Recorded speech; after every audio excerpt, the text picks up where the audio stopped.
So, how I said before, you can control the 4 FX bank.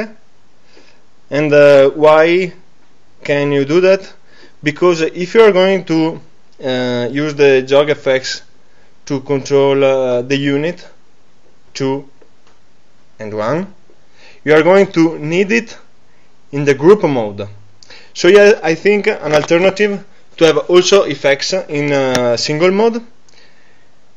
And to use this mapping, you have to set the second FX bank in a group mode and the first in single mode.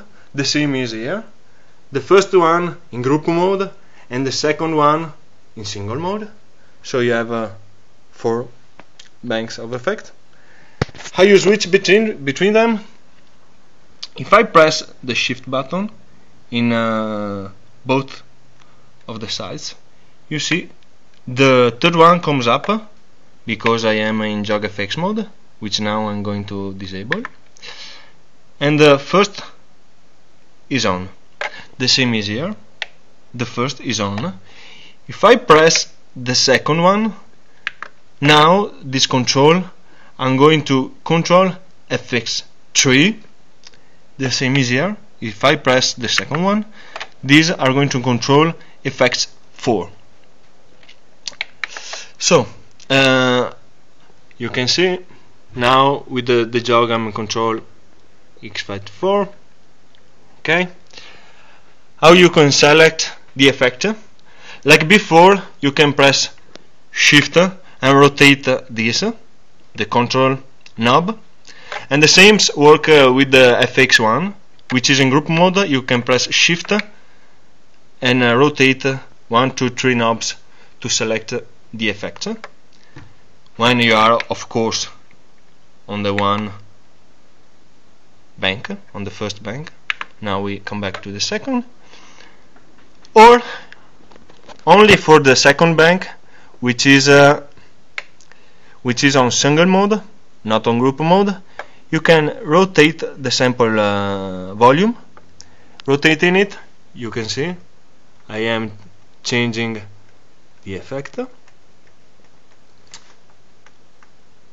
Let's put it the reverb, and because I have CPU usage issues with the last update, if you press down the sample vol, you are going to set no effect to the FX bank 1 and 3. This reduces the CPU usage a lot, and the same works here on the right side of the console.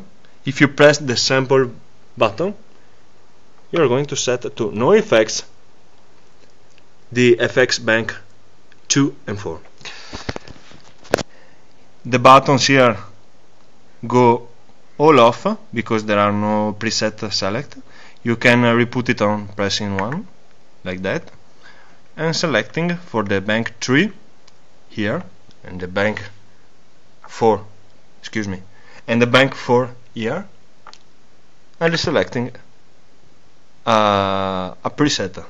This is very useful when you are going to load a track into a deck, because it's an operation with which requires a lot of CPU. So if you are going to set everything to no effect and load the track, you should have no problem. It's meant for that. And now I'm gonna demonstrate to you that the third bank and the fourth from that side works. Of course, you have to enable here. You can't do it by the console because there are only FX1 and 2 here. You don't have 3 and 4 here. So you can do it with the mouse or with another controller, which I'm doing now on the FX, on the F1, Traktor F1. I have worked out custom mapping So if I press the shift, now I'm going to select effects 3 on the key. Now it's on, and so let's see it works. It's the delay. I want to see the reverb.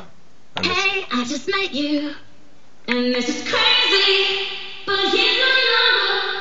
So hard to look right at you, baby, but here's my number. So call me maybe. And that's it. Hey, I just. So everything else is working like before. I've said that I have only changed the sample volume, and the effects section, and of course the jog effects. I have disabled the crossfader because I don't want to make any mistakes while I'm playing out. You can re-enable it from the mapping. You need to search the crossfader control and remove the modifier condition. I want it that way. You can change it, and you can also change the effects which are in the presets. You need to look into the mapping and search the effects selector. Another thing that changed is the behavior of the browse wheel. Now, if you're going to put a track in the pre-listening mode, which you do pressing this button function, the track will play in your headset only, and the button will go red.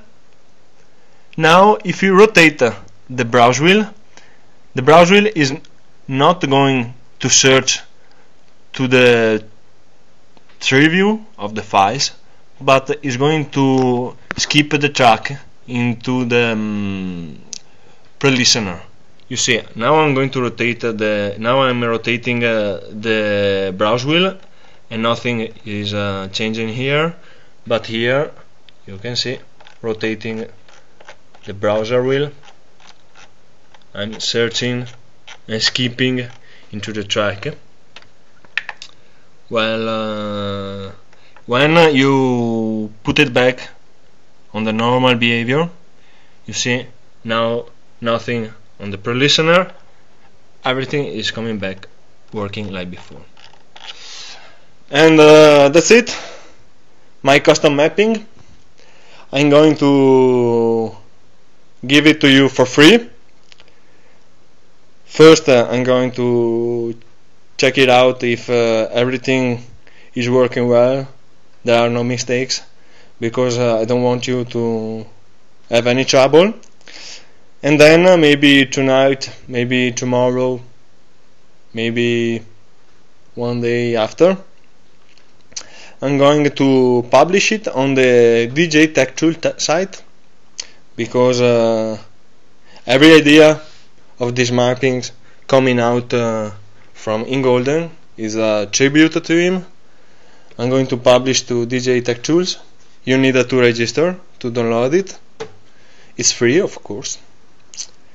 And now you can, and then you can tell me how it worked for you, if you have any trouble, and if you have any suggestions. Thank you for watching.